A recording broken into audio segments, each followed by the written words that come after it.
CV जो बनाने का तरीका है that plays a major role. जब रिक्रूटर शॉर्ट लिस्टिंग कर रहा होता है तो रिक्रूटर के पास नॉर्मली 30 सेकंड्स होते हैं या 1 मिनट मैक्सिमम। जिस पोजीशन के अगेंस्ट हम अप्लाई कर रहे हैं, आया हमारी जो क्वालिफ़िकेशन और प्रीवियस एक्सपीरियंसेस हैं वो उस पोजीशन के अगेंस्ट मैच कर रहे हैं या नहीं कर रहे हैं। That is very very important point के बी योरसेल्फ। आप जो हैं जैसे हैं वैसे नज़र आए।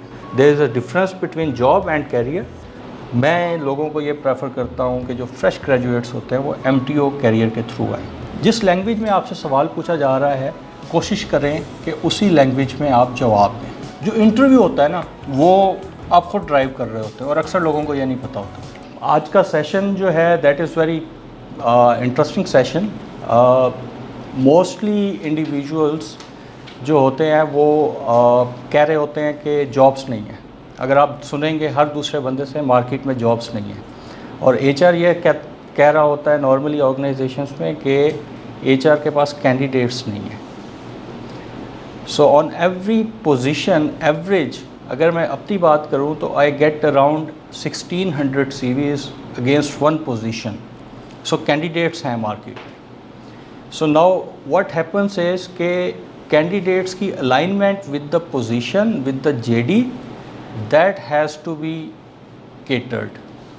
नॉर्मली होता क्या है कि फॉर एग्ज़ाम्पल अगर एक HR का बंदा है या मार्केटिंग का बंदा है तो उस पे जब हम पोजीशन एडवर्टाइज़ कर रहे होते हैं, फॉर एग्ज़ाम्पल एग्जेक्टिव मार्केटिंग की पोजीशन है या असिस्टेंट मैनेजर मार्केटिंग की पोजीशन है, सो उस पे जो लोग अप्लाई कर रहे होते हैं वो सप्लाई चेन के होंगे, वो HR के होंगे, उन्होंने इंजीनियरिंग की होगी।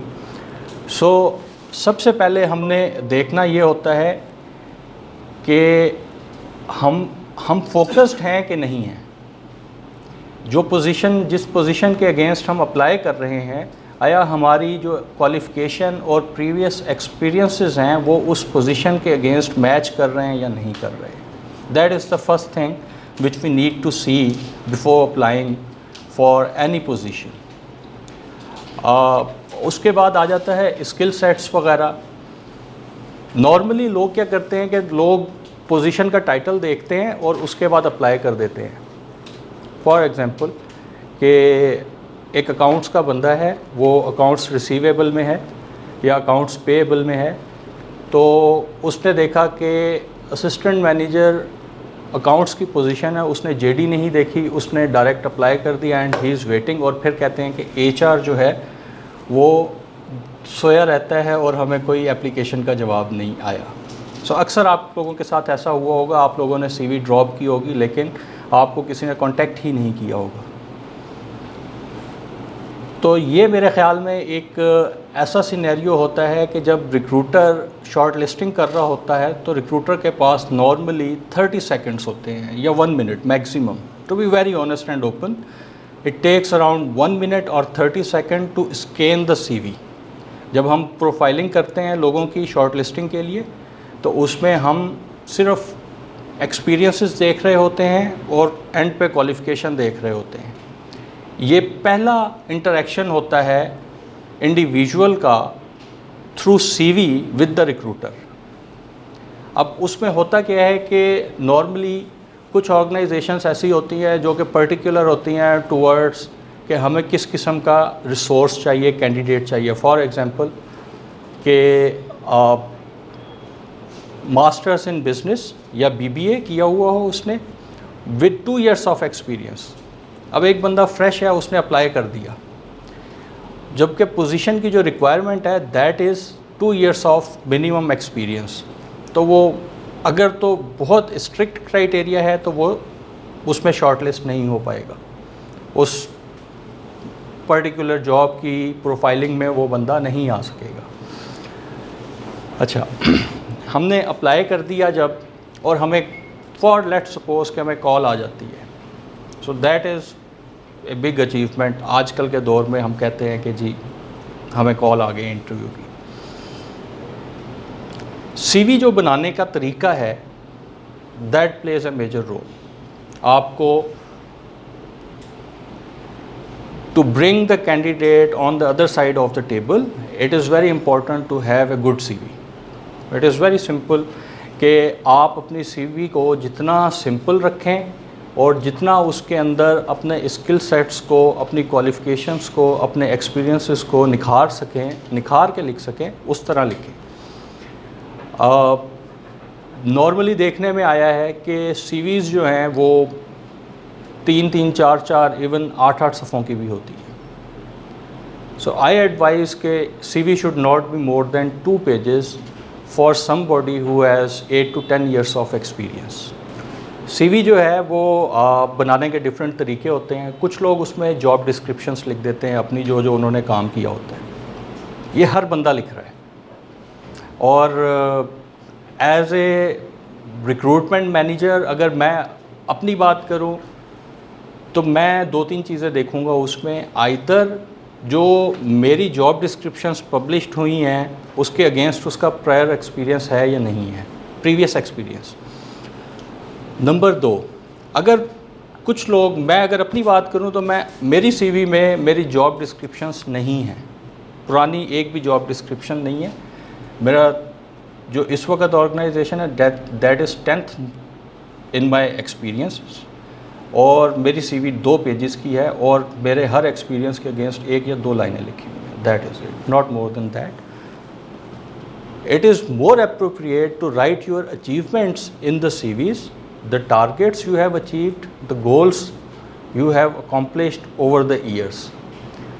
एक पोजीशन में अगर आपने कोई अचीवमेंट हासिल की है, for example an accomplishment could be कि आज से 10 साल पहले या आज से 2 साल पहले मैंने एक सिस्टम इंट्रोड्यूस कराया था that has been adopted and implemented in the within the organization.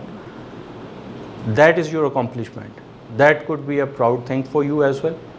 और इस तरह की अगर CV में आपकी चीज़ें होंगी, स्किल सेट्स में, या आपकी जहाँ पे हम जॉब डिस्क्रिप्शन लिखते हैं, तो that is there are more chances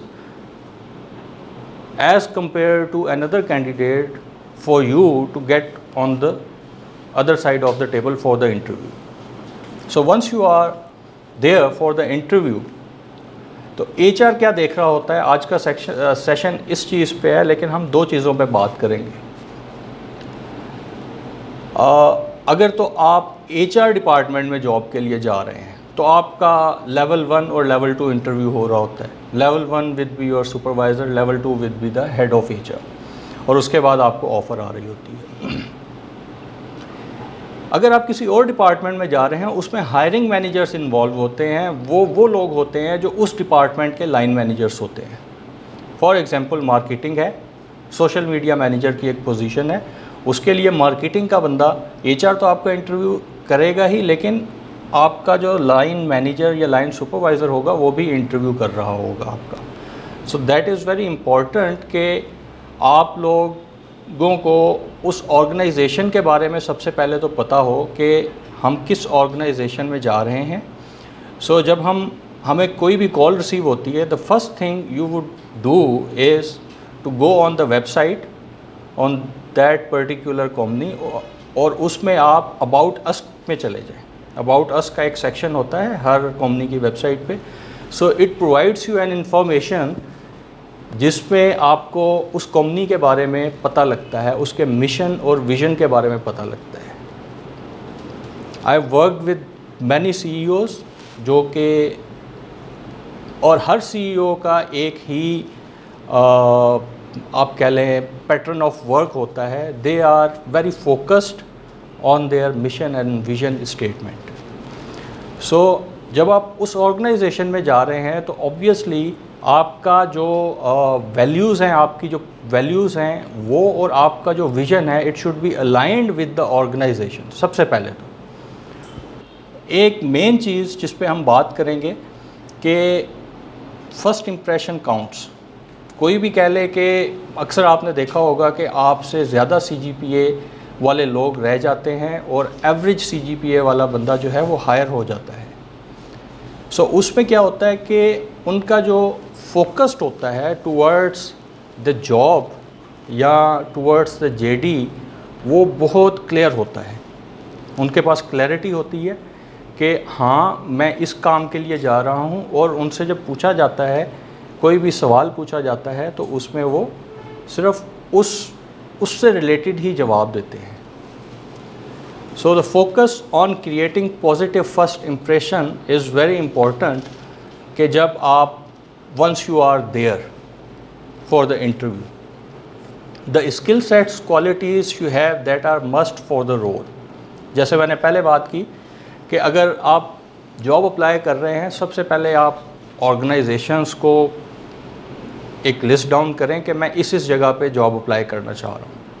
so it is focused कि आप इन इंडस्ट्री में इन ऑर्गेनाइजेशंस के लिए अप्लाई कर रहे हैं। फॉर एग्ज़ाम्पल, नॉर्मली होता क्या है कि जो भी पोजीशन आती है हम उसके अगेंस्ट सीवीज़ फेंकना शुरू कर देते हैं। हम कहते हैं कोई तो मिलेगी जॉब। सो उसमें क्या होता है कि उसमें आप फोकस नहीं होते, आप सिर्फ जॉब कर रहे होते हैं। You are not going to make your career. There is a difference between job and career. So if you want a career, you need to have focus. So during the interview सबसे पहला सवाल होता है introduce yourself. Normally हर कोई कर रहा होता है, हर ऑर्गेनाइजेशन में। जैसे ही आप जाएं तो CV आपके सामने रखेंगे और वो पूछते हैं कि जी introduce yourself. So उसमें हम शुरू करते हैं कि about your qualification, और उसके बाद if you have any experiences. और एक्सपीरियंसेस के बाद नॉर्मली लोग ब्रेक लगा देते हैं। उन्होंने बताना है कि जी my name is XYZ, I worked for XYZ organisation in the capacity of accounts officer, ठीक है, और then I got another opportunity and I opted that particular opportunity, और उसमें मेरा ये रोल एंड रिस्पॉन्सिबिलिटीज। नॉर्मली क्या होता है कि लोग वहाँ पर खामोश हो जाते हैं। अब रिकमेंडेड प्रैक्टिस जो होती है, जिसमें इंटरव्यू जो होता है, जो इंटरव्यू लेने वाला होता है, वो ये एक्सपेक्ट कर रहा होता है कि आप उसको उसके साथ अपनी पोजीशन, जिस पोजीशन के अगेंस्ट आप लोगों ने अप्लाई किया है, उसमें क्वालिफ़िकेशंस के साथ साथ अपनी अचीवमेंट्स के बारे में भी बात करें। Talk about any significant achievements you have gained in your work और in your personal life. So let's suppose I am a fresh graduate और मेरा पहला इंटरव्यू है, ठीक है। मेरे पास पास्ट एक्सपीरियंस में कोई मैंने सिग्निफिकेंट एक्सपीरियंस मेरा है नहीं, तो मैं एक न्यू कैंडिडेट हूँ, तो उसके लिए मेरे एक्सपीरियंस में कोई अचीवमेंट है ही नहीं। So what could be my achievement? My achievement could be कि मैंने यूनिवर्सिटी में किसी एक सेमेस्टर में एक बहुत अच्छा CGPA लिया, सेकंड क्लास ली। मेरा अगर को करिकुलर एक्टिविटीज़ की बात की जाए तो उसमें मैंने आर्ट्स में जो है वो एक पेंटिंग बनाई, that was for the exhibition, ठीक है। और यहाँ जो मैंने कोई भी ऐसी कंट्रीब्यूशन जो आप समझते हैं कि it is a significant one, it could be any, it is not कि आपने सिर्फ काम किया, it could be a social contribution as well. आपने देखा होगा अक्सर सड़क पे चलते हुए लोग पत्थर साइड पे करके रख देते हैं, that is a contribution, right. Now हम उसको एलेबोरेट कैसे कर सकते हैं? आप उन्हें बोलें कि जी मैं as a student of this particular subject मैं एक दिन अपना सोशल एक्टिविटीज़ के लिए भी वक्फ करता हूँ, जिस पे मैं ये काम करता हूँ, and it is a social responsibility for every individual कि हम मुल्क की बेहतरी के लिए काम करें। So talk about your significant achievements, accomplishments. अगर तो प्रीवियस एक्सपीरियंस है, उसमें कोई आपने किसी प्रोसेस में इम्प्रूवमेंट लाए हैं, उसके बारे में बात करें। अगर आप स्टूडेंट हैं तो कोई ऐसा प्रोजेक्ट किया हो जो कि क्लास में फर्स्ट पोजीशन जिसने हासिल की हो, या कोई भी पोजीशन हासिल की हो, या इवन कि उसकी कोई कंट्रीब्यूशन हो to some extent within the university और ऑन ए ह्यूज लेवल, ठीक है, उसके बारे में आप बात कर सकते हैं। द लास्ट थिंग जो कि दैट इज़ वेरी इंपॉर्टेंट, सबसे इम्पॉर्टेंट है, आपको कुछ आ रहा है नहीं आ रहा, नॉर्मली जो HR होता है वो दो चीज़ें देख रहा होता है, एक इंडिविजुअल का एटीट्यूड और दूसरा कि आइदर वो छोड़ू है या नहीं है। Be yourself. मैं जो हूँ ना, I can be the best version of myself, nobody can replace me.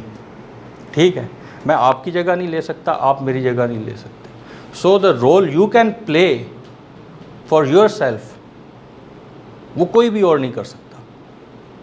That is very very important point के बी योर सेल्फ। आप जो हैं, जैसे हैं वैसे नज़र आए, बजाय इसके कि आप थोड़ा सा नॉर्मली होता क्या है कि हम लोग क्या करते हैं कि जब बड़ा डिप्रेशन या स्ट्रेसफुल माहौल होता है ना जब, तो हमारी कोशिश ये होती है कि जॉब किसी तरह मिल जाए, जॉब किसी तरह मिल जाए। सो उसमें क्या होता है, अक्सर औक़ात हम गलती कर जाते हैं और हम वो शो करा जाते हैं जो कि हम होते नहीं हैं बज़ाहिर।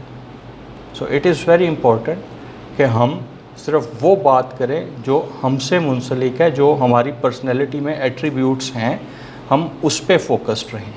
सो कुछ वर्ड्स होते हैं जो कि जिसको करैक्टरिस्टिक्स भी हम कहते हैं, एट्रीब्यूट्स भी कहते हैं। ये नॉर्मली हर हायरिंग मैनेजर और रिक्रूटमेंट मैनेजर ये दोनों ही देख रहे होते हैं। आइदर HR डिपार्टमेंट भी देख रहा होगा, अगर आप किसी और डिपार्टमेंट के साथ काम करने के लिए जा रहे हैं तो वो भी आप में ये दो चीज़ें लाजमी देख रहा होगा जो कि करैक्टरिस्टिक्स हैं। पहली करैक्टरिस्टिक होती है इंडस्ट्रियस। इंडस्ट्रियस बेसिकली एक करैक्टरिस्टिक है, ये वो लोग होते हैं जो हर वक्त सिस्टम इम्प्रूवमेंट की बात करते हैं कि यार ये इम्प्रूव हो जाए, ये इम्प्रूव हो जाए, हम इसको इस तरह कर लें तो इसमें क्या होगा, हम इसको इस तरह कर लें तो इसमें ये इम्प्रूवमेंट आ सकती है। So use these words while you are introducing yourself during the interview. आप उसको कह सकते हैं कि जी आई एम वेरी इंडस्ट्रियस, ठीक है, I look for continuous improvement, I strive for the improvement। ठीक। Diligent are those people who have attention to detail। So normally होता क्या है कि जब यूनिवर्सिटी से लोग निकलते हैं तो अक्सर हमारी यूनिवर्सिटीज़ में कैरियर ऑफिसेस तो होते हैं लेकिन उनको एज ए सेशन या एज ए क्लासेस नहीं दे रहे होते। सो जो इंडिविजुअल होता है जब वो निकलता है तो उसको बड़ी तगोदो करनी पड़ती है जॉब के लिए, या इवन अगर कोई प्रोफेशनल भी हो तो उसको भी तगोदो करनी पड़ रही होती है जॉब ढूंढने के लिए। सो आप 50% क्लियर कर चुके हैं। जब आप इंटरव्यू पे आपको कॉल आती है तो इसका मतलब है कि you are the chosen one from, अगर मैं अपने ऑर्गेनाइजेशन की बात करूं, अगर आपको कॉल आती है तो इट मींस कि you are chosen one from the 1600 और 1200 इंडिविजुअल्स, और 10 या 12 लोग आ रहे होंगे। तो इसका मतलब है कि आप एक बहुत ज़्यादा कंपटीशन जो है वो क्रॉस करके फिर आ रहे हैं। सो ये मैं इस वजह से कहता हूँ छोटी छोटी जो अचीवमेंट्स होती हैं उनको एज ए प्राइड लेना चाहिए। इट डजेंट मैटर कि आइदर आपकी जॉब हो रही है या नहीं हो रही। नॉर्मली अगर मैं एक लाइन में डिफ़ाइन करूं इस सब को छोड़ के कि कंपनी क्या देखती है, कंपनी ये देखती है कि आया ये जो बंदा इंटरव्यू देने आया है ये इस जॉब के लिए इस कंपनी के अंदर मौजू है या नहीं। उसमें डिफरेंट फैक्टर्स होते हैं, उसमें कल्चरल अलाइनमेंट होती है, नंबर एक की बहुत इंपॉर्टेंट है जो कि अक्सर मिस कर जाते हैं हम। फॉर एग्ज़ाम्पल अगर आप top of the notch organisations देखें, कोक देखें, ठीक है, एंग्रो देखें, ये क्या देख रहे होते हैं? नॉर्मली आप इनके एडवर्टाइजमेंट में देखेंगे उसमें लिखा होता है कि candidates from LUMS IBA are encourage to apply. अब एक बंदा है उसने पंजाब यूनिवर्सिटी से पढ़ा है, नॉर्मली होता क्या है कि हम वहाँ पर ही दिल छोड़ के बैठ जाते हैं, हम अप्लाई नहीं करते। So do apply. If you get short listed if you get short listed. तो इसका मतलब है कि आप उस प्रोसेस से आगे आ गए हैं। ये ऑर्गेनाइजेशंस ऐसी होती हैं जिन पे लोग अपनी इनिशियल में गए और सारी ज़िंदगी लगा के बाहर निकल आए, ठीक है, अपना कैरियर वो स्विच नहीं करते because they are the best of the best, ठीक है। FMCG की अगर मैं बात करूं तो they are on the top, जो फास्ट मूविंग कंज्यूमर गुड्स का होता है, ठीक है। यूनिलीवर हो गया, P&G हो गया, ठीक है, फ़िलिप्स हो गया, फ़िलिप मॉरिसन हो गया, ये वो ऑर्गेनाइजेशंस हैं, ठीक है। पाकिस्तान में अगर हम लाहौर में बात करें तो लाहौर में there are so many organisations जो कॉरपोरेट में हैं, एजुकेशन सेक्टर में काम कर रही हैं। सो उनका एक क्राइटेरिया, सेट क्राइटेरिया है। लेकिन अगर आपकी क्वालिफ़िकेशन ही पूरी नहीं है और आप अप्लाई करते हैं तो डोंट एक्सपेक्ट ए कॉल, ठीक है। रिक्वायरमेंट जो है ना, requirement that is very important, कि आपकी रिक्वायरमेंट उस के साथ मैच कर रही है, उस जॉब के साथ मैच कर रही है या नहीं कर रही। अगर आप फ्रेश ग्रेजुएट्स हैं, MTO कहीं पर भी आता है और उन्होंने यूनिवर्सिटीज़ का लिखा हुआ है do apply, it doesn't matter. जब शॉर्ट लिस्टिंग हो रही होती है तो समटाइम्स कैंडिडेट्स ज़्यादा रिक्वायर्ड होते हैं, ये इनिशियल लेवल्स पे मैं बता रहा हूँ। जब शॉर्ट लिस्टिंग हो रही होती है, कैंडिडेट्स कम होते हैं तो दे डू कॉल यू। अगर हम 2 ईयर्स 3 ईयर्स एक्सपीरियंस की बात करें, उसमें भी they do call. As far as जब आप 8 साल 10 साल का एक्सपीरियंस क्रॉस कर जाते हैं, उसके बाद वो इस तरह नहीं हो रहा होता, उसमें एक स्पेसिफिक वर्ड यूज़ हो रहा होता है, ड्यू डिलिजेंस। आप अगर कोई एक मैनेजर लेवल का बंदा है, उसकी हायरिंग हो रही है, तो उसमें हम सबसे पहले ड्यू डिलिजेंस करते हैं। ड्यू डिलिजेंस क्या होती है?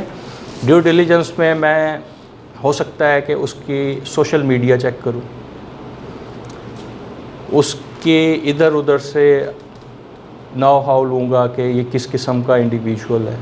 Why? Because these are the leadership positions, ठीक है। MTO इज़ एक पोजीशन, ये ऐसी पोजीशन है ऑर्गेनाइजेशंस में जो कि CEO तक भी जाते हैं, मैनेजमेंट ट्रेनिंग ऑफिसर्स, जो कि ग्रेजुएशन के बाद अप्लाई कर रहे होते हैं ऑर्गेनाइजेशन में।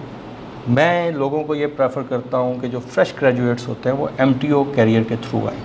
वाई? बिकॉज उसमें 2-3 चीज़ें होती हैं। एक तो उसमें प्रोग्रेशन फास्ट होती है, आपको डिफरेंट डिपार्टमेंट्स में डिफरेंट तरीके का काम करने को मिलता है with in the span of 1 year. So let's suppose अगर एक शख्स है, वो दूसरी ऑर्गेनाइजेशंस में उसने 10 साल काम किया है और वो MTO के थ्रू आया है, तो वो हो सकता है 6 सालों में दोनों सेम ग्रेड पे बैठे हुए हों ऑन ए मैनेजेरियल लेवल और समथिंग, ठीक है। सो सेल्फ मोटिवेटेड, हम अक्सर औकात दिल छोड़ बैठते हैं कि नहीं होगा। मुझे पहली जॉब 6 महीने के बाद मिली थी और पहली जॉब जो थी उसमें मैंने कोई 1,500 CVs फेंकी होंगी, ठीक। मैंने जो जॉब ढूंढने का तरीका ढूंढा था दैट वाज कि मैं एक पेपर का रिम ख़रीदता था, मेरे कमरे में प्रिंटर पड़ा होता था, मैं 500 CVs प्रिंट निकालता था और वो मेरे बैग में होती थी हर वक्त। So one of my friend, he was Indian, Yashwardhan Jain. He asked me to pick up his goods from Heathrow Airport. So मैं वहाँ पर गया जब, तो मेरे बैग में CV पड़ी हुई थी, तो मुझे जॉब नहीं मिल रही थी, तो एमिरेट्स का मैंने डेस्क देखा तो मैंने वहाँ पे वो ड्रॉप कर दी। सो मैंने ड्रॉप करके जब वापस आने लगा तो जो मेरी एक्स मैनेजर थी वहाँ की, शैनन नाम था उनका, तो she called me and she said के did you drop the CV? मैंने कहा यस। तो उसने कहा व्हेन कैन यू स्टार्ट? मतलब देयर वाज नो इंटरव्यू, ठीक है। समटाइम्स ऐसा होता है कि कैंडिडेट नहीं मिल रहे होते ऑर्गेनाइजेशन को, और ऑर्गेनाइजेशन ढूंढ रही होती हैं कैंडिडेट कुछ पर्टिकुलर क्वालिटीज़ के साथ, या कुछ ऐसी चीज़ें होती हैं। फॉर एग्जांपल उस जगह का इशू ये था कि वो शहर से 2 घंटे दूर थी, कोई जाता ही नहीं था उधर, ठीक है। सिर्फ वो लोग जाते थे जिन्होंने ट्रैवल करना है। सो वो एक कह लें कि फ़ौरन इंस्टेंट जो है वो मेरी फ़र्स्ट जॉब ऐसे मिली मुझे, ठीक। सो इवन दो उसका इंटरव्यू था, सारे प्रोसेसेस थे, लेकिन मैं आपको बताना ये चाह रहा हूँ कि जब हम जॉब ढूंढ रहे होते हैं हमें जॉब ढूंढने का तरीका भी नहीं सिखाया जाता यूनिवर्सिटीज़ में। यूनिवर्सिटीज़ हमें सिर्फ बुक की हद तक ज़रूर रखती हैं कि इसके प्रोसेसेस क्या हैं, लेकिन जब आप अपनी प्रैक्टिकल लाइफ में आते हैं तो वो प्रोसेसेस टोटली डिफरेंट होते हैं ज़्यादातर।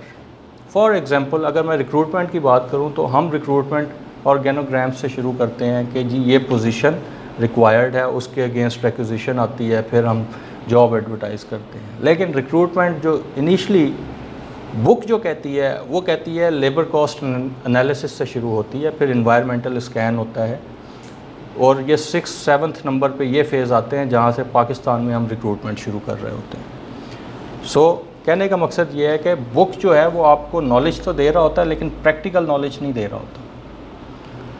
सो इंटर्नशिप्स जो होती हैं वो इस काम में बड़ी मुफीद होती हैं। आपको सीखने का मौका मिलता है कि how to work in a office, ठीक है, एक वर्किंग एनवायरनमेंट किस किस्म का होता है। जो सेल्फ़ मोटिवेटेड लोग होते हैं, हम सेल्फ़ मोटिवेशन की बात कर रहे थे, सेल्फ़ मोटिवेटेड जो लोग होते हैं वो बेसिकली ड्राइव कर रहे होते हैं दूसरे लोगों को भी। अगर आपके अंदर काबिलियत है तो आप दूसरे बंदे को भी ऊपर उठाने की कोशिश करो। अगर आप खुद ही होप, मतलब कि आपके अंदर होप नहीं है, तो automatically you will not be able to catch up those individuals जिनमें पोटेंशियल होती है लेकिन उनको पता नहीं होता। सो अपने अंदर हमेशा अपने आप को हमेशा सेल्फ़ मोटिवेटेड रखें, और ये एक एट्रीब्यूट होता है कि ऑर्गेनाइजेशंस ये देख रही होती हैं कि इस बंदे की वैल्यू क्या होगी, ये कितनी वैल्यू जनरेट करेगा, और ये टीम्स के अंदर कितना कोलैबोरेट करेगा। अक्सर लोगों को हर स्किल होता है उनके अंदर, हर चीज़ पे वो 5 आउट ऑफ 5 आ रहे होते हैं, लेकिन हम एक बात करते हैं, हम कहते हैं कि स्पार्क नहीं है इसके अंदर, दैट इज़ एनर्जी, एनर्जेटिक नहीं है। They are those people basically who generate positivity and drive to achieve difficult targets, ठीक है। जो सेल्फ़ मोटिवेटेड लोग होते हैं वो बेसिकली लोगों को ड्राइव कर रहे होते हैं। ये जो लोग होते हैं जिनमें एनर्जी होती है, ये बेसिकली डिफ़िकल्ट टारगेट्स जो हैं इनको अकम्प्लिश करने के काबिल होते हैं, और रिजिलियंट, ये वो लोग होते हैं जो अंडर प्रेशर काम कर सकते हैं। और आपने देखा होगा अक्सर ऑर्गेनाइजेशंस में, आपने अक्सर लिंक्डइन पे, फेसबुक पे अक्सर कोट्स देखे होंगे कि या हम नॉर्मल हालात में भी बात करते हैं कि ज़हनी सुकून लाजमी है। लोग जो हैं वो कंफर्ट लेवल ढूंढते हैं, और जो लोग कंफर्ट लेवल ढूंढते हैं ना, वो कैरियर में एक लिमिट तक जाते हैं और उसके बाद वो आगे चीज़ें अचीव नहीं कर सकते। लेकिन एक थ्योरी है, वो ये कहती है कि कंफर्ट इज़ द फर्स्ट। हम कहते हैं ना कि आउट ऑफ द बॉक्स सोचना चाहिए। कंफर्टेबल अगर आप हैं तो उसके अंदर आप चीज़ें अचीव नहीं कर सकते। लेकिन एक थ्योरी ये कहती है कि मछली को अगर पानी से आप बाहर फेंक देंगे तो कंफर्टेबल इन्वायरमेंट छिन गया उसका, तो वो मर जाएगी, ठीक है। लेकिन to achieve in a professional life you have to sacrifice something, और वो सेक्रीफाइस क्या हो सकती है? आपकी सोशल लाइफ हो सकती है, ठीक है। आपको टाइम कम मिलेगा, फैमिली टाइम कम मिलता है, क्योंकि ऑर्गेनाइजेशंस आर डिमांडिंग। और ऑर्गेनाइजेशंस जब कैंडिडेट को प्रोफाइलिंग करके इंटरव्यू कर रही होती हैं, वो ये सारी चीज़ें देख रही होती हैं कि आया वो सेल्फ मोटिवेटेड है, एनर्जेटिक है और उस रिजिलियंट है, ये सारी चीज़ें वो देख रही होती हैं कि आया वो चीज़ों को ऑर्गेनाइज कर सकता है कि नहीं कर सकता। हमसे अक्सर पूछा जाता है आपकी स्ट्रेंथ्स क्या हैं इंटरव्यू के अंदर, tell me your 3 strengths, tell me your 3 weaknesses. ये सवाल क्यों नॉर्मली किए जाते हैं? नॉर्मली ये सवाल, I don't believe on these questions to be very honest. ये सवाल नॉर्मली पर्सनैलिटी ट्रेट को, इंडिविजुअल की पर्सनैलिटीज़ को जांचने के लिए किए जा रहे होते हैं। और अक्सर लोग कहते हैं कि जी मैं बड़ा professional, I am very professional worker, I am hard worker. ठीक है, ये जवाब मेरे ख़्याल में दुरुस्त नहीं है, क्योंकि रिटेल के अंदर मैंने आज तक 14 सालों में तकरीबन 7-8 हज़ार से ज़्यादा बंदा हायर किए अपनी प्रोफेशनल लाइफ में। ठीक है, मेरा काम ही हायरिंग है। HR नॉर्मली सबसे ज़्यादा हायरिंग पे फोकस्ड होता है, उसके बाद कल्चरल ट्रांसफॉर्मेशन पे फोकस्ड होता है ऑर्गेनाइजेशन के। सो जब आप इंटरव्यू दे रहे होते हैं तो इन स्ट्रेंथ्स को अपने अंदर जो है वो समो कर जाएं। मतलब ये it should reflect you in your personality, these characteristics should reflect in your personality कि आया आप फ्लेक्सिबल हैं। फॉर एग्ज़ाम्पल एक सवाल पूछा जाता है कि 9 to 5 टाइमिंग है, सो अगर आपको समटाइम्स लेट बैठना पड़े तो व्हाट वुड यू डू? अब कुछ लोग ऐसे होते हैं दे से कि no we are not flexible on that, हम कहीं दूसरी जगह पे काम कर रहे हैं। ठीक है, और कुछ लोग ऐसे होते हैं जो कहते हैं नहीं जी, for example I interviewed a very senior level, he was a brigadier, और जब मैंने उनसे पूछा कि हमारी टाइमिंग तो जो है वो 9 to 5 है, लेकिन sometimes you will have to stay for long hours, so he refused, he said I can not quit my walk which has to be completed at 6 o'clock. So I leave at 5:30 o'clock and I go for a walk for half an hour. ठीक है, that is very important for that individual, that particular individual. ठीक है, so उस वजह से बाकी सब चीज़ों पे he was qualifying, लेकिन सिर्फ उस एक पॉइंट पे उनको ऑर्गेनाइजेशन ने एक्सेप्ट नहीं किया। Adaptability to change. Organisational transformations जो है ना वो हर ऑर्गेनाइजेशन अडॉप्ट कर रही है। Now what is organisational transformation? कुछ ऑर्गेनाइजेशंस पाकिस्तान में आपने सुना होगा कि सेट कल्चर एक लफ्ज़ आता है कि ये इस ऑर्गेनाइजेशन में सेट कल्चर है या वन मैन शो। ठीक है, सो मोस्टली ऑर्गेनाइजेशंस जो इस किस्म की ऑर्गेनाइजेशन है they are adopting the change and they are transforming into corporate culture. Now the corporate culture is, जो पिछले हमने पॉइंट्स पे बात की उसमें सारे वो एलिमेंट्स आ जाते हैं, ये वाले। इस तरह के वो लोग प्रेफर कर रहे होते हैं जिसमें ट्रांसफॉर्मेशन में जिन लोगों को वो लेकर चल रहे होते हैं। HR एक प्रैक्टिस कर रहा होता है जिसमें हम फ्यूचर लीडर्स को आइडेंटिफाई कर रहे होते हैं कि which individual can be the suitable for, और it could be at the time of even interview के एक पोटेंशियल कैंडिडेट आया है जिसका एक्सपीरियंस लेट्स सपोज 3 साल का है, तो HR माइट भी उसको अगले 4 सालों में, अगले 5 सालों में एक पोजीशन पे देख रहा होता है। So adaptability to change, flexibility, ये बहुत ज़रूरी है। Building relationships. अक्सर एक सवाल आता है, are you comfortable working solo और विद टीम्स? ठीक है, अब कुछ रोल्स ऐसे होते हैं जिनमें सोलो काम करना होता है। सोलो इज़ इंडिविजुअल बेस्ड, जिसमें कोई आपके साथ टीम नहीं होती, you are the one man जिसने ये टास्क जो हैं वो कंप्लीट करने हैं। लेकिन जब आपसे ये पूछा जाए और ये बता दे जो इंटरव्यू करने वाला है कि द रोल इज़ सोलो, आपके अंदर फिर भी एक झलक आनी चाहिए कि you are best in building relationships with the people, the professional relationship.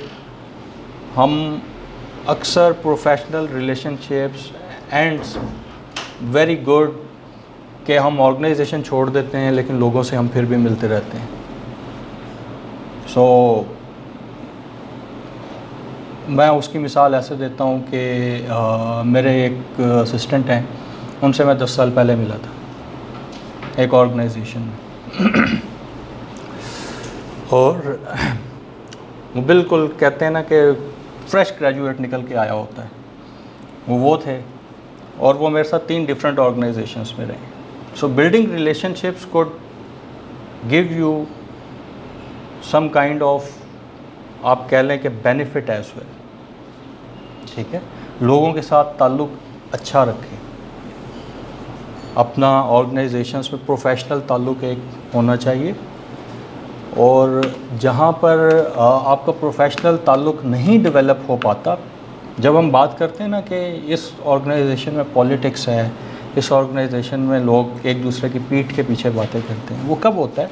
वो उस वक़्त होता है जब हम उस ऑर्गेनाइजेशन में प्रोफेशनल रिलेशनशिप्स जो है ना वो नहीं बन पा रहे होते। काम तो हो रहा है, काम तो 100% ऑन पेपर हो रहा है, लेकिन the employees are not syncing with each other.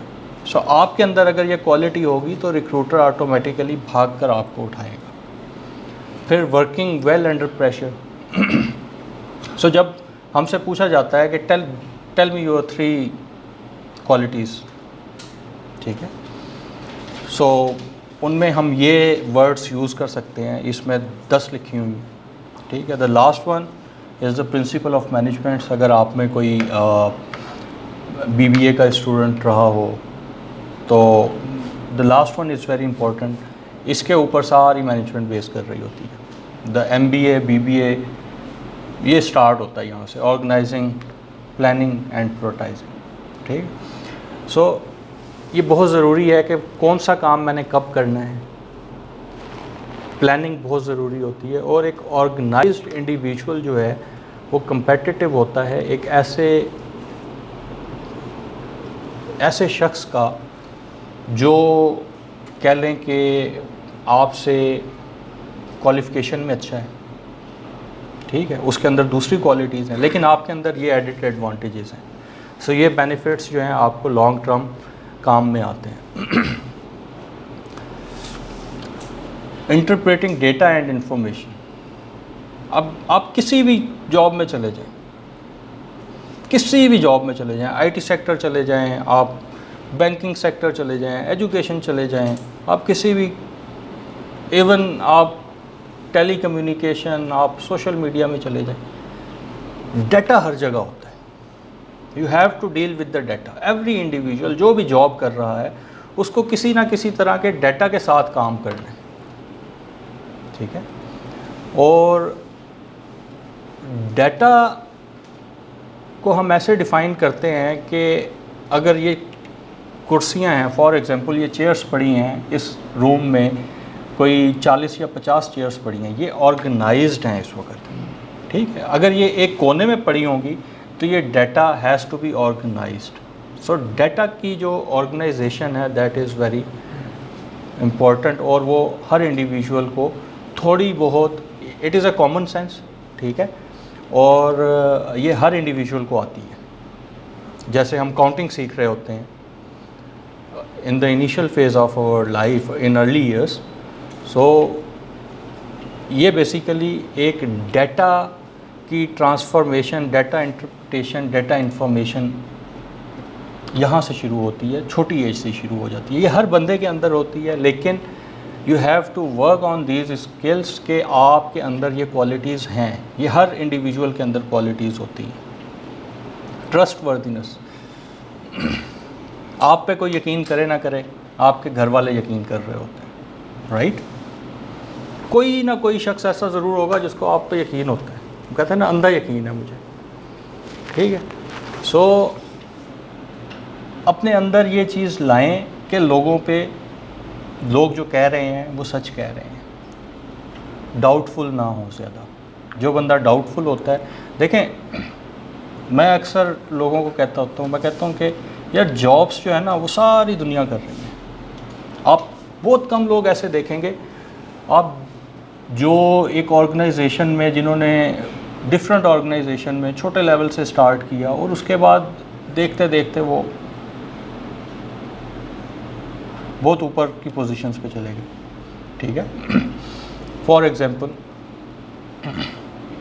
आप सिविल सर्विसेज में जितने भी लोग देखेंगे वो नॉर्मली मिडिल क्लास फैमिली से आ रहे होते हैं। There are only few individuals, बहुत थोड़ी परसेंटेज होती है जो कि एक जिनका प्रायर मतलब कि फैमिली बैकग्राउंड होता है फ्रॉम द CSS। नॉर्मली लोग वो होते हैं जो एक मिडिल क्लास फैमिली से होते हैं, मेहनत करते हैं। सो डाटा, फिर किताबें आ गई, उसके अंदर नॉलेज है, डाटा है। ठीक है, सो डाटा को संभालना और फिर अपने आप पे यकीन रखना और दूसरे लोगों पे यकीन करना, ये एक एलिमेंट है। हम आसानी से यकीन नहीं करते। ठीक है, हम कहते हैं यार ये चोर होगा। सो हमने थिंकिंग ऐसी कर ली है, वो सोशल एक्टिविटीज़ की वजह से हो, वो फॉर एनी सर्टन रीज़न हो, फॉर एनी अदर रीज़न्स हो।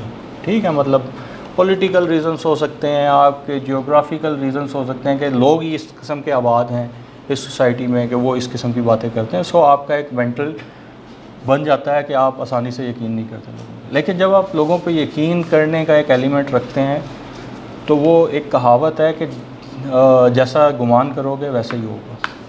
ठीक है, तो अगर आप लोगों पे यकीन रखते हैं टीम्स में, स्पेसिफिकली ऑर्गेनाइजेशंस में, तो ऑटोमेटिकली आपकी अगली जगह पे सिलेक्शन इजी हो जाती है। क्यों? क्योंकि आपके अंदर वो क्वालिटीज़ होती हैं जो एक रिक्रूटर ढूंढ रहा होता है कि ये क्वालिटीज़ इस इंडिविजुअल में होनी चाहिए। क्योंकि कैंडिडेट्स बहुत हैं, सीवीज़ भी बहुत है, लेकिन जो अलाइनमेंट है with the organisation, with the role, suitability, वो क्वालिटीज़ की बेसिस पे हो रही होती है।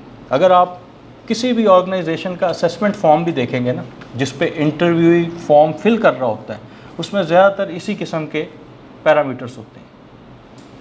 आप गोरे की कंपनी उठा लें, आप एक सेठ की कंपनी उठा लें, सब में तकरीबन इसी किस्म के पैरामीटर्स आपको नज़र आएंगे और उसकी रेटिंग 1 to 5 की होगी। और ये आपकी स्ट्रेंथ्स हो सकती हैं। अगर आपसे कोई पूछता है कि कुछ ऑर्गेनाइजेशंस अभी तक, इवन दो ये प्रैक्टिस जो है has been abolished since ages के गिव मी योर 3 स्ट्रेंथ्स और गिव मी योर 3 वीकनेसेस। ठीक है, तो आप इनमें से कुछ जो है वो लिख सकते हैं और कोशिश ये होनी चाहिए कि ये आपके अंदर एडॉप्ट हो जाएं। ये प्रैक्टिसेस, ये जो करैक्टरिस्टिक्स हैं, ये आपके अंदर अगर एडॉप्ट होंगी तो automatically your chances are more as compare to other candidates. Weaknesses, कोई भी इंसान कामिल नहीं होता, मुकम्मल नहीं होता, मतलब कि परफेक्शनिस्ट जिसको हम कहते हैं ना, वो नहीं होता। हर इंसान कोई ना कोई गलती कर लेता है। ठीक है, हर इंसान के अंदर कोई ना कोई ख़ामी होती है। हो सकता है उसकी नज़र में वो चीज़ खूबी हो, लेकिन आपकी नज़र में वो चीज़ ख़ामी हो। ठीक है, फॉर एग्ज़ाम्पल कि एक शख्स है, वो बहुत ज़्यादा डोनेशंस देता है। ठीक है, और एक ओनर है, एक कंपनी है, और उसको लोग कहते हैं ये शो ऑफ़ करता है। ठीक है, donations are for show off या for certain reasons, political reasons or something. So जो भी आपकी नज़र है, give an honest answer. ठीक है, explain what are you doing to improve on those weaknesses, on those particular weak areas. जब आपसे ये पूछा जाता है कि जी tell me your weaknesses, ठीक है, तो अक्सर लोग एक सवाल सुनने में आता है, वो ये कहते हैं कि जी मैं काम पे बहुत ज़्यादा तवज्जो देता हूँ, मैं बैठा रहता हूँ, काम करता रहता हूँ, मैं देर से घर जाता हूँ। ठीक है, ये मेरी वीकनेस है, ये नॉर्मली वीकनेस नहीं है। For the organisation it is strength. अब होता क्या है कि जो कहने का तरीका होता है ना, that is a defining movement.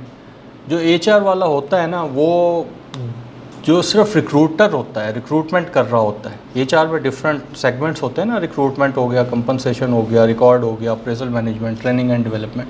तो जो रिक्रूटमेंट वाला बंदा होता है ना, जब आप उसके पास आते हैं ना, तो तकरीबन 50% वो डिफाइनिंग मोमेंट होता है आपका कि आपकी सिलेक्शन होनी है या नहीं।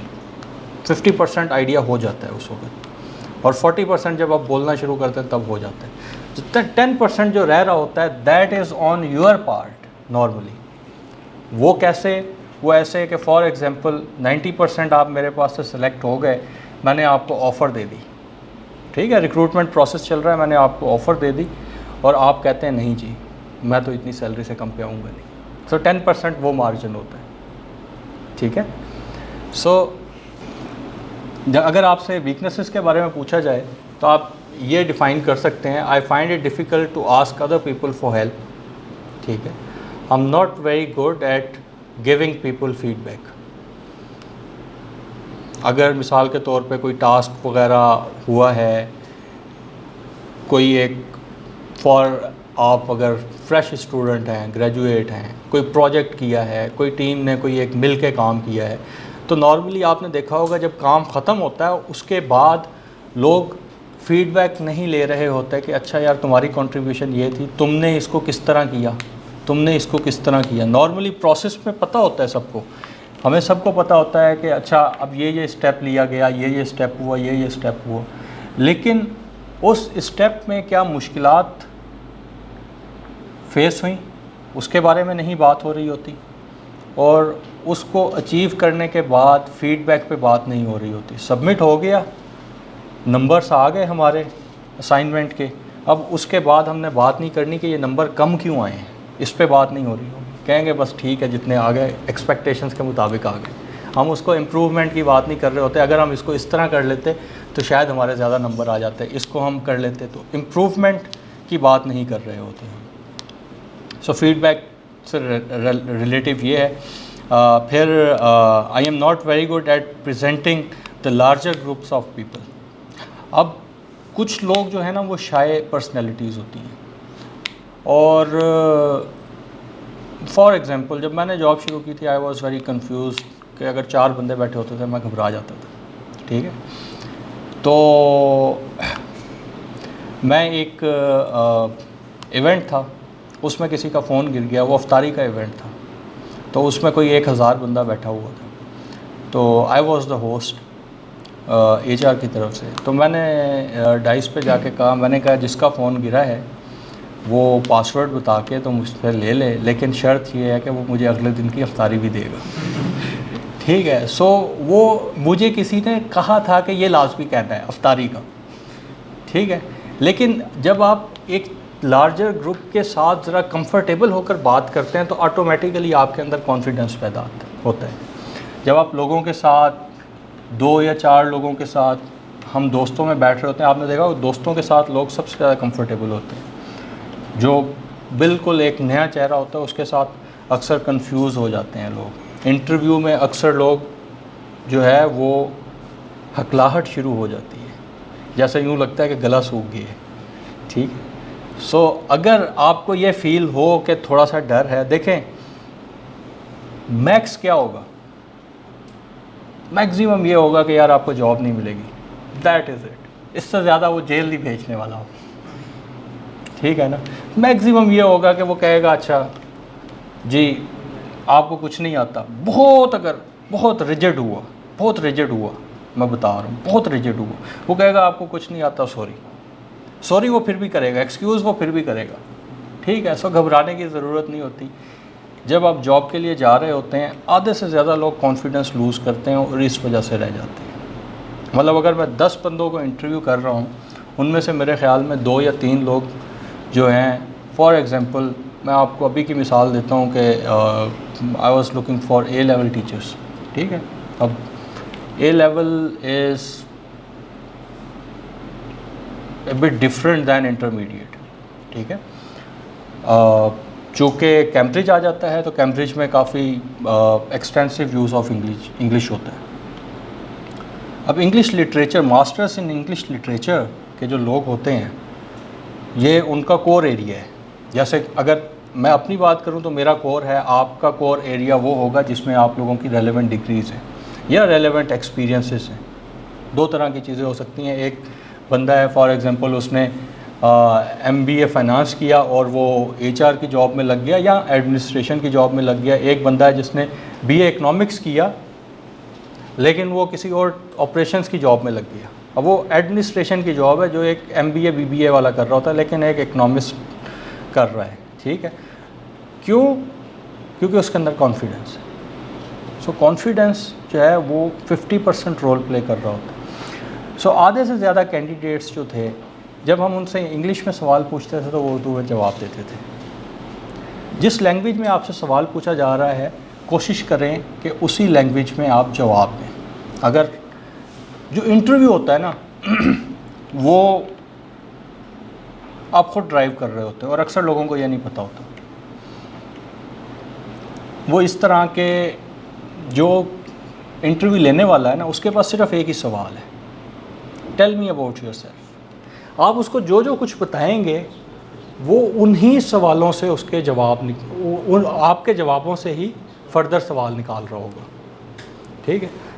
मेरा एक्सपीरियंस हुआ 2 बार,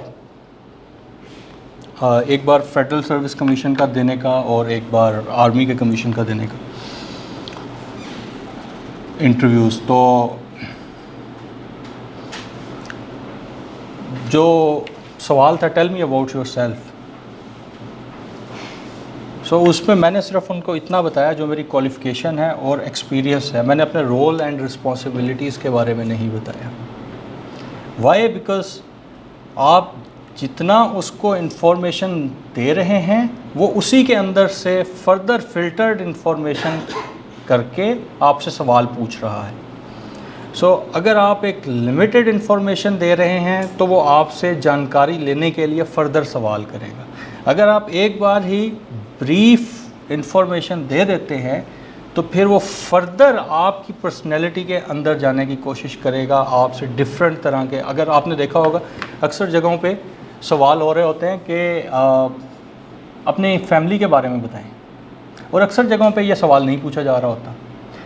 वो इस वजह से होता है नॉर्मली कि आप जब इंटरव्यू में अपनी सारी इन्फॉर्मेशन उसको बता देते हैं तो उसके पास पूछने को कुछ नहीं होता, तो उसने एक आपके मज़ीद इन्फॉर्मेशन गैदर करनी होती है।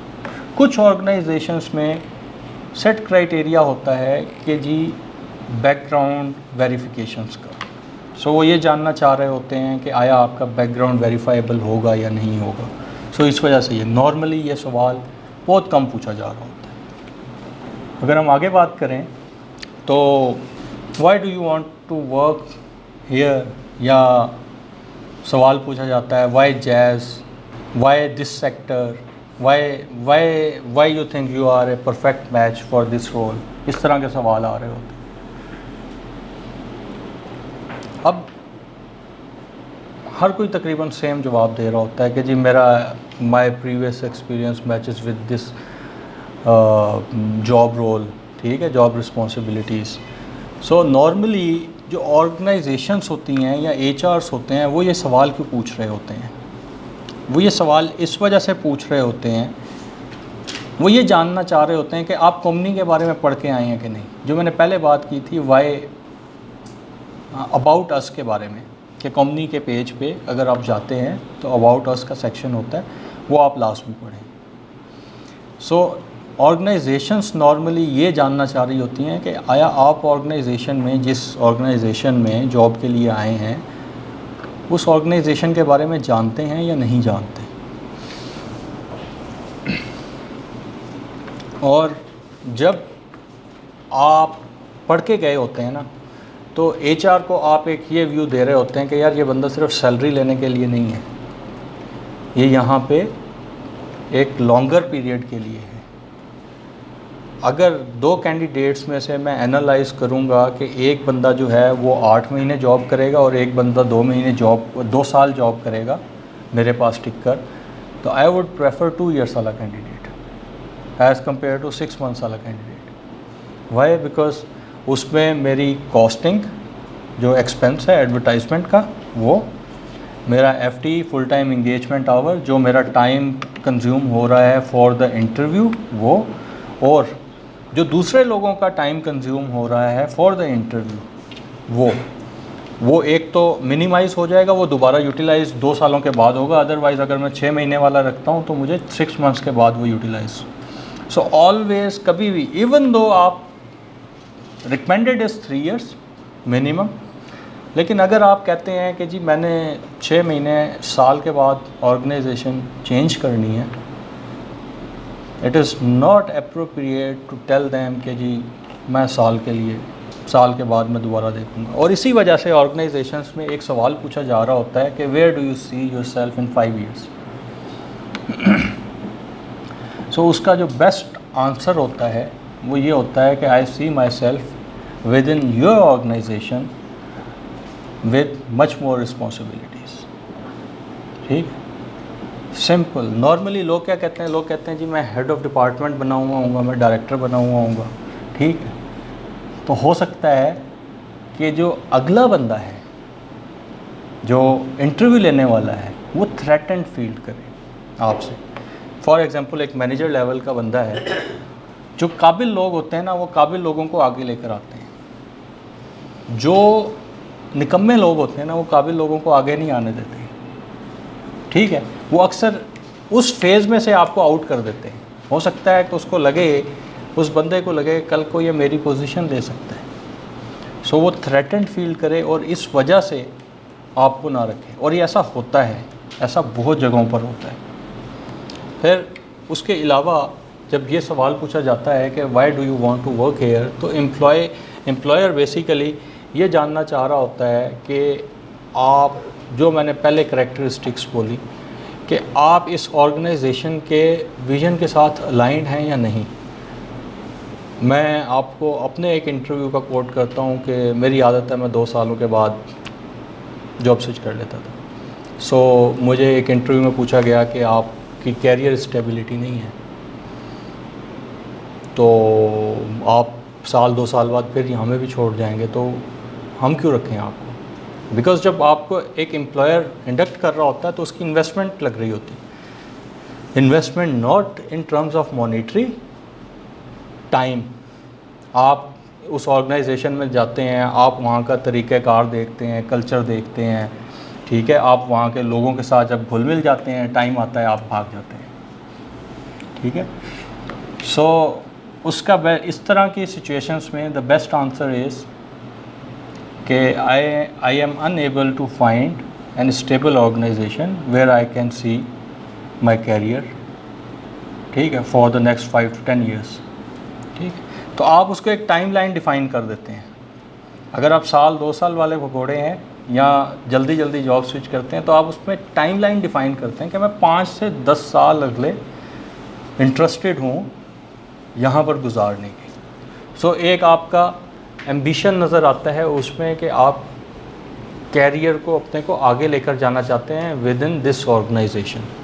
सो अगर मैं उसका जवाब, अगर सिंपल लफ्ज़ों में अगर हम जवाब दें, तो I want to work here because my research tells me. अब रिसर्च टेल्स मी, रिसर्च की जब हम बात करते हैं तो इसका मतलब है कि आप इंटरव्यू को बता रहे हैं कि मैं पढ़ के आया हूँ इसके बारे में।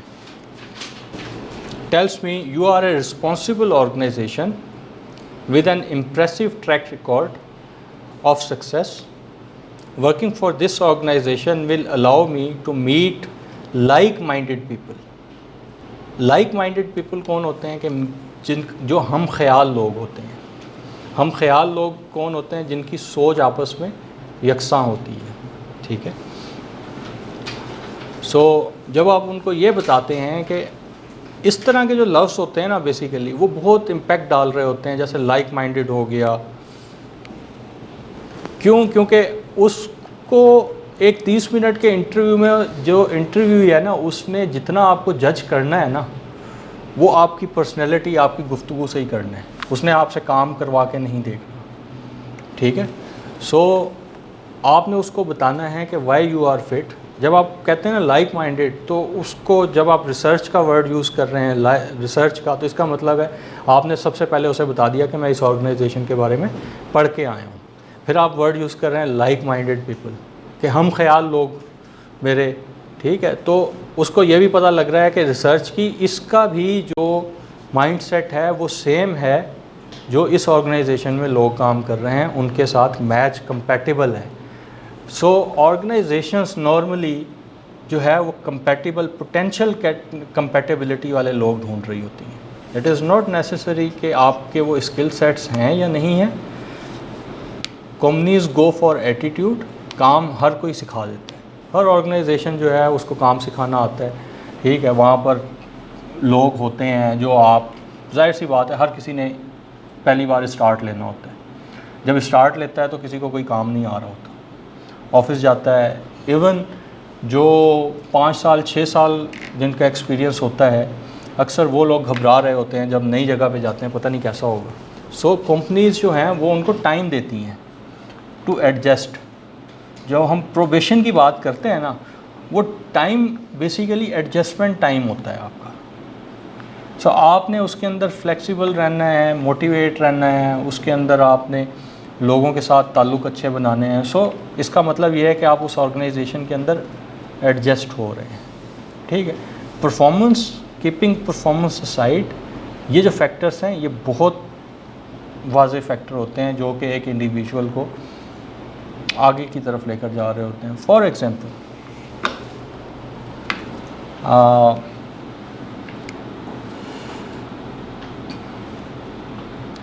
एक कमर्शियल के डायरेक्टर थे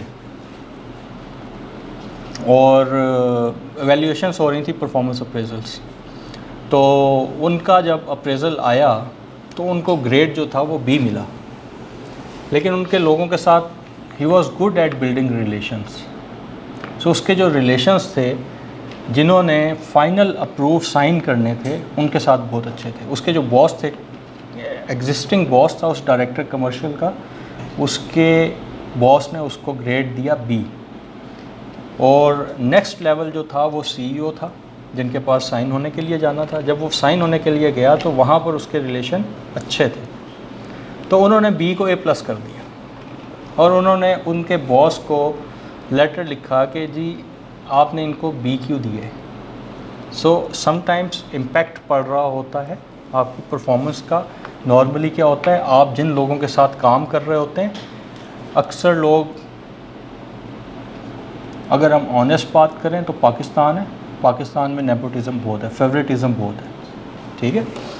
तो अक्सर लोग फेवरेटिज़म की बेस पे आपकी परफॉर्मेंस को जज नहीं कर रहे होते। अक्सर ऑर्गेनाइजेशन में ऐसा हो रहा होता है कि आपकी परफॉर्मेंस जज नहीं हो रही और आपको फेवरेटिज़म की बेसिस पे अप्रेज़ल मिल रहा है, ठीक है। सो इस सूरत में इट इज़ गुड अगर आप किसी ऐसी ऑर्गेनाइजेशन में हैं कि आप उस ऑर्गेनाइजेशन से स्विच कर जाएं। It is more appropriate. क्यों? क्योंकि देखें, जब आप इस किस्म की ऑर्गेनाइजेशन में रहते हैं तो आपके अंदर डीमोटिवेशन आती है।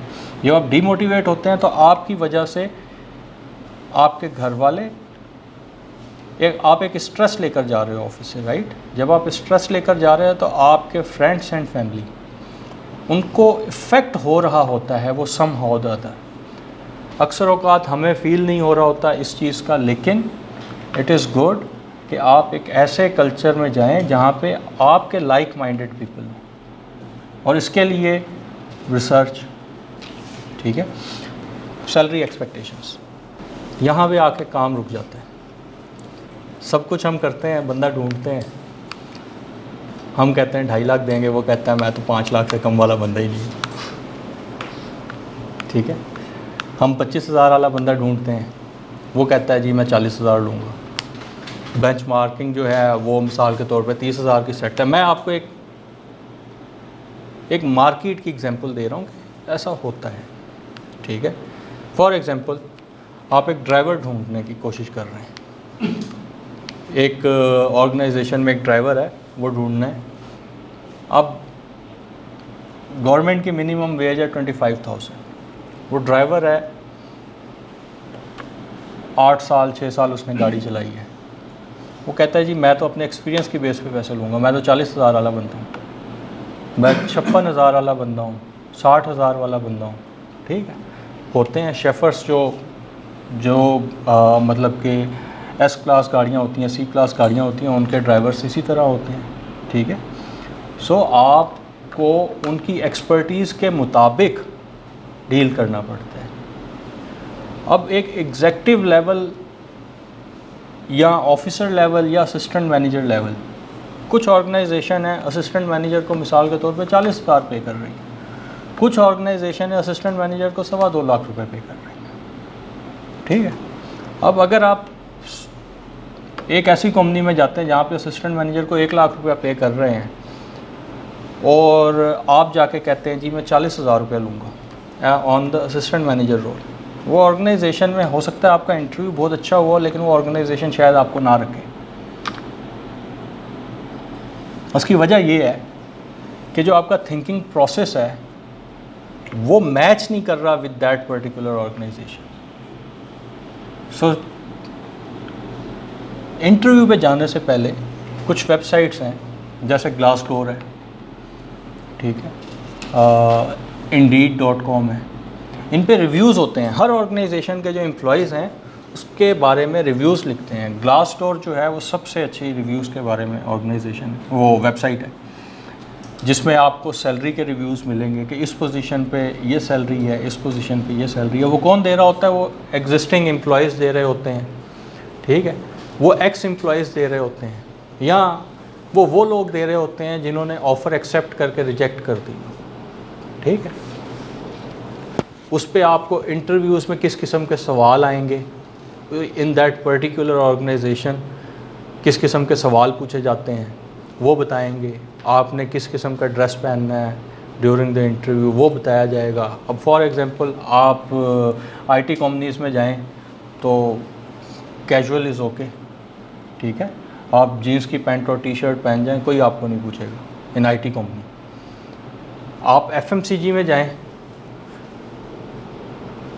कृषि इंडस्ट्रीज़ की मिसाल ले लें, आप जीन्स और टी शर्ट पहन के चले जाएं इंटरव्यू पे, हो सकता है आपको 1 मिनट में इंटरव्यू में फारिग कर दिया जाए। ठीक है, सो कुछ ऑर्गेनाइजेशन के सेट क्राइटेरियाज़ हैं कि यहाँ पे शूटिंग चलनी है, यहाँ पे कैजुअल चलना है। ठीक है, सो उन ऑर्गेनाइजेशन के रिव्यूज़ लाजमी पढ़ें, वहाँ पर ही आपको सैलरी के रिव्यूज़ भी मिलेंगे। सो अपनी रिसर्च करें सबसे पहले।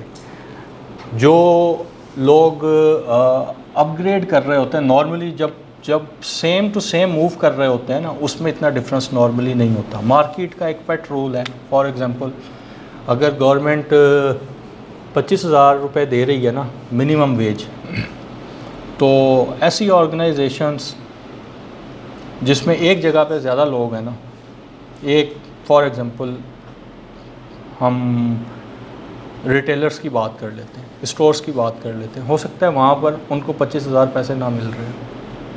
ठीक है, जो इंडस्ट्रीज़ हैं वहाँ पे प्रॉपरली स्ट्रिक्टली ये चीज़ फॉलो हो रही होती है। नॉर्मली फॉलो हर जगह ही हो रही होती है, लेकिन कुछ कंपनीज़ ऐसी हैं क्योंकि हमें ऑन ए रियलिटी बात करनी है, ठीक है, ऑन ए लार्जर पिक्चर बात करनी है, और for you it is beneficial कि जब आप जा रहे हो आपको एक क्लियर एग्जैक्ट अमाउंट पता हो कि यार ये मेरे एक्सपेंसेस हैं।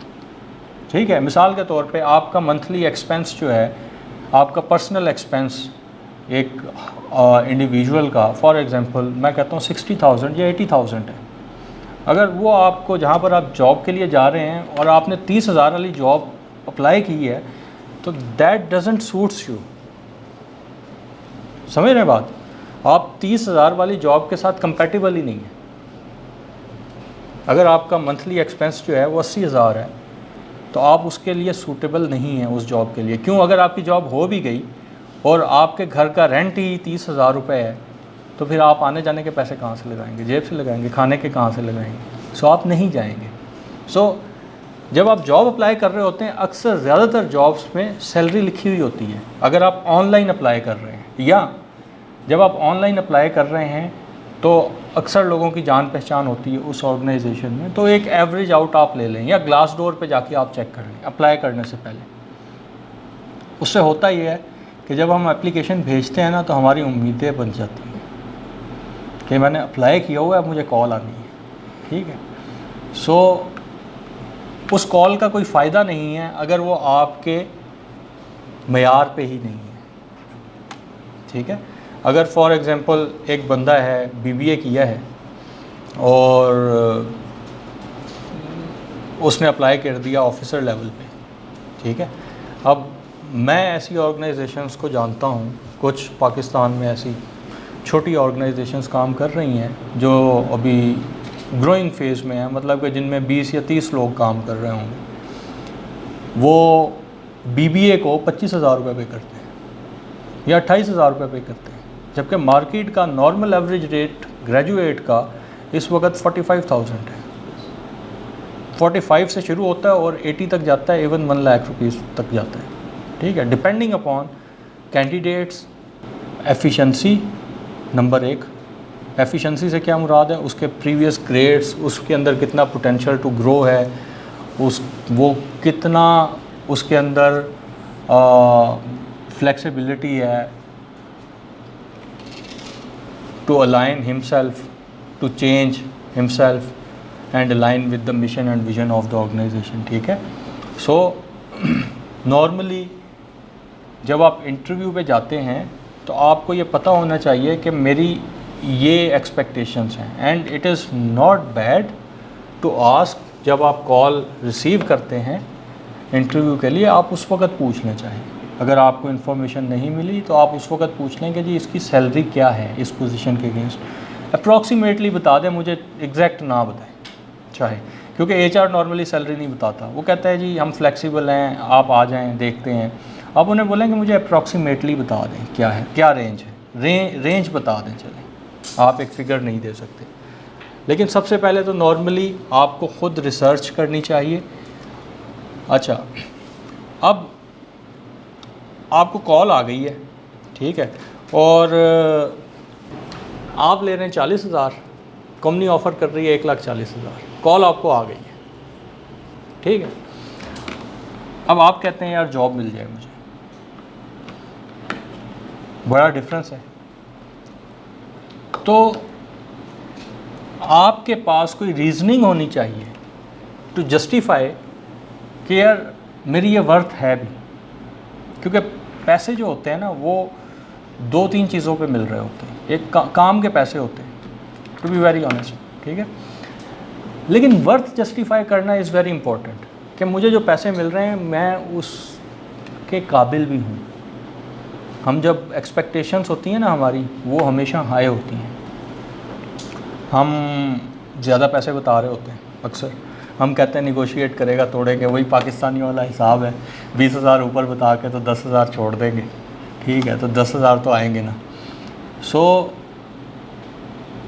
आप जितना बताएं उस पर डट जाएं, लेकिन एक रीज़नेबल अमाउंट होनी चाहिए, आपका अपना होमवर्क कंप्लीट होना चाहिए, रिसर्च आपकी प्रॉपर होनी चाहिए कि इस ऑर्गेनाइजेशन में ये पे स्केल्स हैं, ठीक है। कुछ ऑर्गेनाइजेशंस में पे स्केल्स चल रहे होते हैं कि इस पोजीशन के अगेंस्ट इतनी सैलरी है, इतनी सैलरी है। जब मैंने आपको कहा ना कि आप जब आपको कॉल रिसीव होती है तो जब आप पूछते हैं कितनी सैलरी है, जिन ऑर्गेनाइजेशंस में पे स्केल्स बने हुए हैं वो आपको फ़ौरन बता देंगे कि इस ग्रेड के अगेंस्ट ये इस ग्रेड पे आपने अप्लाई किया है, इसके अगेंस्ट ये सैलरी स्ट्रक्चर है हमारा।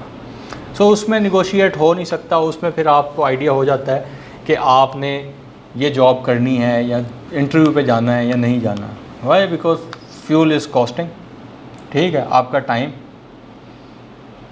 फिर आप अगर जॉब कर रहे हैं तो आपने ऑब्वियसली हाफ डे लेके जाना है, ठीक है, वो छुट्टी आपकी आधी छुट्टी मारी गई, ठीक है, लीव में तो बैलेंस एडजस्टमेंट तो होनी है ना आपकी। सो आप सेक्रीफाइस करके जा रहे हो कुछ, ठीक है। और अगर आप वहाँ पर जाते हैं और आपको पता लगता है कि यार इसकी तो सैलरी थोड़ी है, तो आने का फ़ायदा नहीं हुआ। तो इट इज़ अप्रोप्रिएट कि आप पहले यहाँ उस कंपनी में अगर आपका जानने वाला है उससे पूछ लें कि इसकी कितनी सैलरी है, या आप ग्लासडोर या Indeed.com पे चेक कर लें। जब आप गूगल पे लिखते हैं तो आपको और काफ़ी वेबसाइट्स मिल जाती हैं जिस पे डिफरेंट टाइटल्स के अगेंस्ट डिफरेंट सैलरीज नज़र आ रही होती हैं कि इस पोजीशन के, तो आपको आइडिया हो जाता है। लेकिन अगर आप ग्लासडोर पे जाएंगे तो स्पेसिफिकली उस ऑर्गेनाइजेशन के अगेंस्ट लिखी हुई होगी सैलरी। अब फिर आपने ये नोट ज़रूर करना होता है कि ये सैलरी कब की लिखी हुई है। फॉर एग्जांपल एक बंदे ने सैलरी लिखी हुई है 4 साल 5 साल पुरानी, आपने वो देखी, आपने साथ ये नहीं देखा ये इसकी डेट कब की डली हुई है, पोस्टिंग डेट क्या है। अब उसके बाद इन्फ्लेशन आया, उसके बाद लोगों के इंक्रीमेंट्स लगे, वो स्लैब बढ़ गई, आपने ये सोचा कि यार ये तो पैसे ही कम देते हैं तो मैं जाता ही नहीं हूँ, ठीक है, तो वो अपॉर्चुनिटी मिस हो गई आपकी। Be confident and positive. So it is your prerogative कि आप जो भी सैलरी डिमांड कर रहे हैं, XYZ कोई भी लिमिट हो सकती है, ठीक है, इट शुड बी जस्टिफाइड, एक रीज़नेबल अमाउंट हो जो उस पोजीशन के अगेंस्ट हो, ठीक है। फॉर एग्जांपल अगर असिस्टेंट मैनेजर है, मैं आपको वैसे स्लैब्स बता देता हूँ, ऑफिसर्स जो होते हैं नॉर्मली मार्केट प्रैक्टिसेस में वो 40,000 से, मतलब हल्की ऑर्गेनाइजेशन जो है वो 30 से शुरू कर रही होंगी, एक अच्छी ऑर्गेनाइजेशन जो है वो 40 से शुरू कर रही होगी और 60 के दरमियान होगी, बहुत अच्छी ऑर्गेनाइजेशन जो है वो 80 दे रही होगी एक फ्रेश ग्रेजुएट को, ठीक है। उसके बाद आता है एग्जेक्टिव 50,000 से शुरू होता है मिनिमम, ठीक है, 50,000 से लेके वो 1 लाख के दरमियान में जाता है।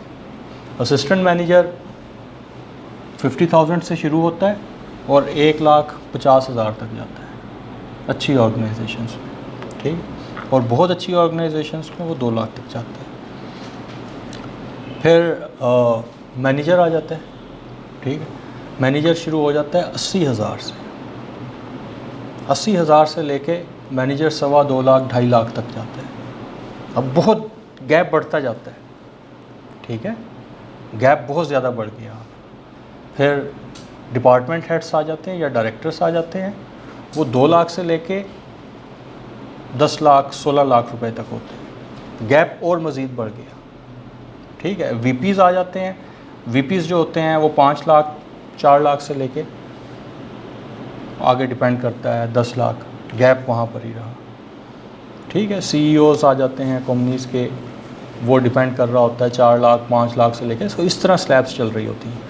सो इट इज़ बेटर कि आप रिसर्च करके जाएं अपनी कंपनी क्या है, उसका काम क्या है, वो कितने दिन ऑन है। फॉर एग्ज़ाम्पल कि कुछ लोग जो हैं वो सैटरडेज़ को काम नहीं करना चाहते, ठीक है, वो कहते हैं यार वीकेंड जो है वो शुड बी ऑफ, ठीक, और एक ऑर्गेनाइजेशन है उसका 6 डेज़ है वर्क। सो जब आप प्रोफेशनल लाइफ में आते हैं कुछ चीज़ें आपको सेक्रीफाइस करनी पड़ती हैं, ठीक, कुछ नहीं काफ़ी चीज़ें सेक्रीफाइस करनी पड़ती हैं आपको। एक स्टूडेंट लाइफ डिफरेंट होती है, ठीक है, आपको महीने का बजट बनाना पड़ता है, समटाइम्स जो है वो बजट जो है वो कम हो जाता है, आपका ख़र्चा ज़्यादा हो रहा होता है, सो काफ़ी चीज़ें होती हैं, ठीक है, लेकिन आप मैनेज कर रहे हैं। आप ये देखें कि एक ग्रेजुएट जो है या एक बीए मास्टर्स तकरीबन आप कह लें 25 से 26 साल की एज में बच्चा जो है वो स्कूल से यूनिवर्सिटी से निकल के एक प्रोफेशनल लाइफ में कदम रख रहा होता है। इट डिपेंड्स, कुछ लोग 18 साल की उम्र में, हर किसी के सर्कमस्टेंसेस पे होता है, फैमिली इश्यूज़ पे होता है, कुछ लोगों पे ज़िम्मेदारी पहले से उठानी शुरू हो जाती, पढ़ना शुरू हो जाती है, और कुछ लोग जो हैं उनको ज़रा आज़ादी होती है, वो कहते हैं जी एजुकेशन कंप्लीट होगी फिर जॉब करेंगे, ठीक है। सो जब भी आप जॉब के लिए जाते हैं हमेशा इस चीज़ की कोशिश करें कि आपकी कंपैटिबिलिटी ऑर्गेनाइजेशन के साथ मैच हो रही है। अगर मैं एक वर्ड में समझाऊँ तो आपकी कंपैटिबिलिटी ऑर्गेनाइजेशन के साथ मैच हो रही है पोटेंशियली। नॉट के लाजमी हो रही है, पोटेंशली के मतलब हो सकती है, तो आपको जॉब मिल जाएगी। एक रिक्रूटर, एक हेड ऑफ डिपार्टमेंट यही चीज़ देख रहा होता है कि आया आप यहाँ पर इस ऑर्गेनाइजेशन के अंदर एडजस्ट कर सकते हैं या नहीं। बाकी अंदर जो भी प्रोसेस चल रहा होता है इसके अंदर, मतलब आपका एक इंटरव्यू हुआ, अगर आपका टीचिंग साइड है तो उस पर डेमोस्ट्रेशन होती है, डेमोज़ होते हैं, उसके बाद आपके फिर फाइनल राउंड ऑफ इंटरव्यूज़ होते हैं।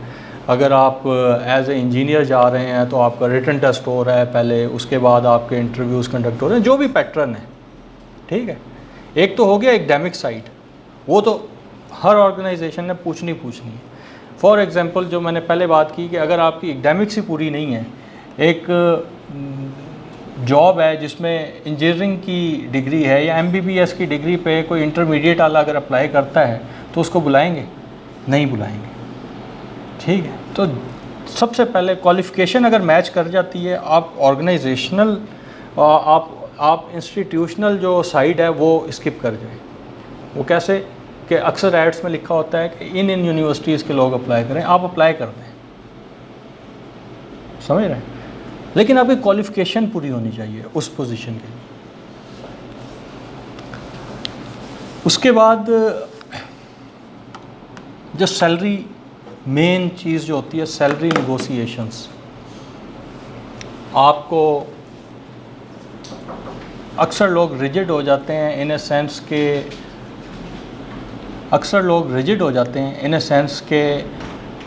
मैं इससे कम पे नहीं आ सकता।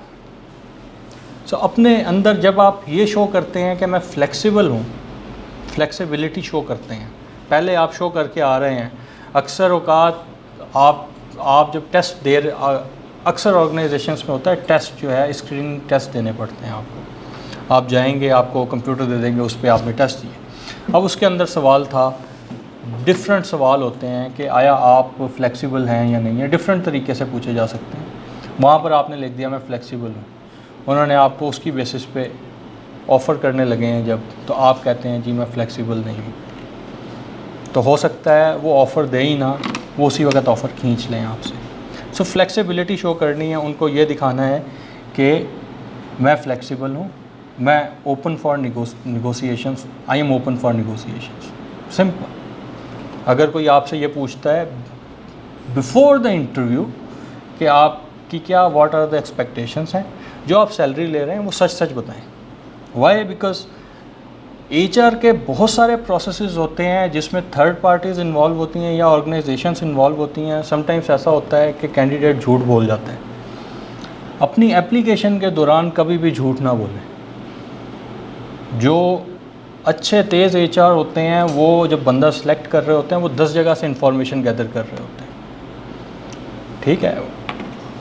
मतलब कि डायरेक्ट आपके सुपरवाइज़र को कॉल नहीं कर रहे होते, लेकिन इधर उधर से चेक कर रहे होते हैं, यार आपकी ऑर्गेनाइजेशन में इस लेवल पे क्या सैलरी है, ठीक है। फिर वो पूछ रहे होंगे कि इस लेवल पे कितने सालों के बाद बंदा आता है प्रमोशन के लिए।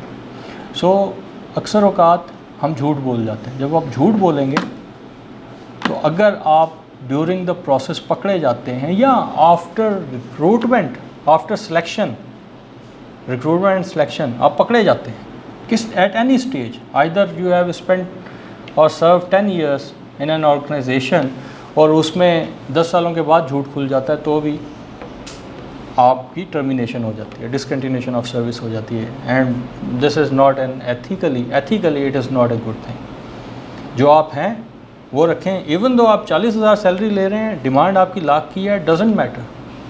मैंने आपको कहा ये आपका राइट है, लेकिन उसको जस्टिफाई करें कि आपके अंदर ये स्किल्स हैं, आपके अंदर ये काबिलियत है कि आप इसके अहल हैं।